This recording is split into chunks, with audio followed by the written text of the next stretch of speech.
Dari pengalaman ini ya kamu bakal tahu bahwa ketakutan itu cuma halangan sementara dan biasanya hasilnya itu jauh lebih menyenangkan dari yang kita bayangkan.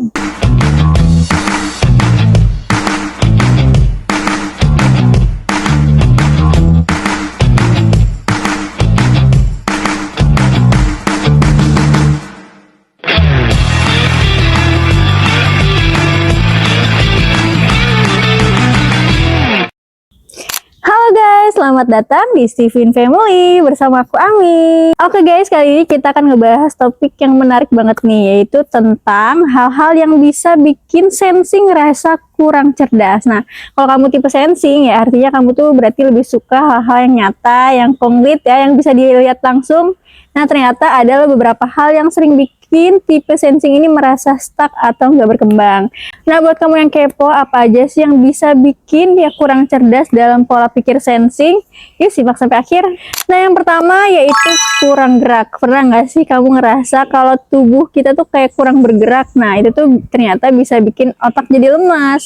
Itu ya sering terjadi terutama kalau kamu lebih nyaman berada di lingkungan yang statis ya, seperti seharian ya cuma di depan komputer atau duduk santai di rumah ya, padahal tubuh dan otak kita tuh saling berhubungan loh. Ketika kita bergerak ya aliran darah ke otak jadi lebih lancar dan itu tuh ngebantu otak kita jadi tetap segar ya dan siap untuk berpikir lebih jernih. Nah, jadi jangan cuma duduk terus ya di tempat, coba deh ya sekali bangun, jalan-jalan sebentar atau bahkan olahraga ringan ya. Aktivitas fisik itu penting banget untuk menjaga agar kita tetap aktif dan fokus. Nah, buat teman-teman sensing ya yang mungkin lebih suka rutinitas yang tetap ya atau statis, coba deh sesekali sisipkan kegiatan yang melibatkan gerakan biar otak kita tetap segar atau fresh. Nah, yang kedua itu kurang pengalaman ya. Untuk kamu yang tipe sensing ya yang cenderung lebih suka hal-hal konkret dan nyata, pengalaman adalah hal yang sangat penting. Tapi sering banget ya kita jadi nggak berani coba hal baru karena takut nggak sesuai dengan harapan ya, karena kurang pengalaman. Nah, padahal pengalaman itu nggak bisa didapat kalau kita terus stay di zona nyaman. Ya, setiap pengalaman baru walaupun awalnya terasa berat ya bisa ngasih kita wawasan dan pengalaman baru yang sebelumnya nggak pernah kita dapetin. Misalnya ya, kamu nggak pernah coba naik gunung, ya nggak akan tahu ya rasanya lihat pemandangan dari atas sana. Coba pikirin ya hal-hal baru yang belum kamu coba, nah itu bisa jadi pengalaman yang luar biasa. Jadi yuk jangan takut buat nambah pengalaman ya, coba hal baru bahkan kalau itu sedikit di luar kebiasaan kita. Nah, pengalaman itu yang akhirnya bakal bikin kita berkembang, terutama buat kamu yang tipe sensing, yang cenderung suka hal-hal yang bisa dipahami langsung. Nah, yang ketiga yaitu takut mencoba hal baru. Nah, ini tuh sering banget jadi masalah ya, bukan cuma buat sensing tapi juga banyak orang di luar sana. Nah, kita sering takut banget buat mencoba hal baru, apalagi kalau itu di luar zona nyaman kita. Padahal ya justru di luar zona nyaman itulah yang kita bisa berkembang. Misalnya kamu tipe orang yang lebih suka hal-hal yang sudah terbukti dan pasti nih. Kamu ya lebih nyaman dengan rutinitas yang sudah kamu tahu dan tidak suka hal-hal yang terlalu tidak pasti. Tapi kadang-kadang ya hidup itu butuh keberanian ya buat keluar dari zona nyaman. Coba deh ya kamu yang biasanya cuma suka dengan hal-hal yang terstruktur dan pasti-pasti aja, coba tantang diri ya untuk melakukan hal baru yang mungkin agak gak nyaman di awal. Mungkin kamu bisa belajar skill baru atau bahkan mencoba hobi baru yang selama ini terpendam. Dari pengalaman ini ya kamu bakal tahu bahwa ketakutan itu cuma halangan sementara dan biasanya hasilnya itu jauh lebih menyenangkan dari yang kita bayangkan.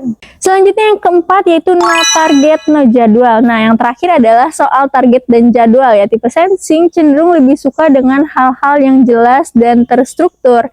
Makanya ya kalau kita nggak punya target atau jadwal yang jelas, hidup kita bisa jadi terasa lebih mengambang yang nggak terarah dan cenderung monoton. Kalau kita nggak punya jadwal, kita bisa aja ngelakuin apapun tanpa arah ya. Akibatnya otak kita jadi nggak terlatih untuk fokus pada hal-hal penting dan malah jadi stagnan. Nah, buat kamu yang suka dengan rutinitas dan struktur ya, cobalah untuk mulai buat target kecil ya setiap hari. Misalnya ya pagi hari, tentukan apa yang harus kamu capai, lalu atur waktu untuk itu ya. Setiap kali kita punya target yang jelas, kita bisa lebih fokus dan terarah dalam mencapai apa yang kita inginkan. Nah, buat kamu yang sensing ya coba deh mulai dengan membuat jadwal harian dan target jangka pendek ya. Target itu nggak perlu yang besar-besar ya, yang penting terukur dan bisa dicapai. Nah, dengan cara ini kita bisa lebih produktif dan ngerasa hidup kita lebih terstruktur. teratur. Jadi teman-teman, apa yang kita bahas tadi? Ya, yang pertama yaitu kurang gerak ya. Ternyata itu tuh bisa bikin kita lemes dan kurang fokus. Nah, yang kedua, kurang pengalaman ya, bisa bikin kita stuck. Jadi ayo coba hal baru ya. Ketiga, takut mencoba hal baru. Nah, itu normal ya, tapi jangan biarkan ketakutan itu membatasi kita. Dan yang terakhir, yang keempat yaitu tanpa target ya, no target dan jadwal ya, kita bisa kehilangan arah dan fokus. Nah, buat kamu yang sensing, yuk kita jadi sensing yang cerdas ya, biar jadi sensing yang lebih produktif dan tentunya lebih siap menghadapi tantangan hidup. So, buat teman-teman yang belum tes Stevin, tesnya cuma di Stevin Family. Dan yang mau join community, joinnya di Stevin Family. Stevin Family bersama sukses mulia.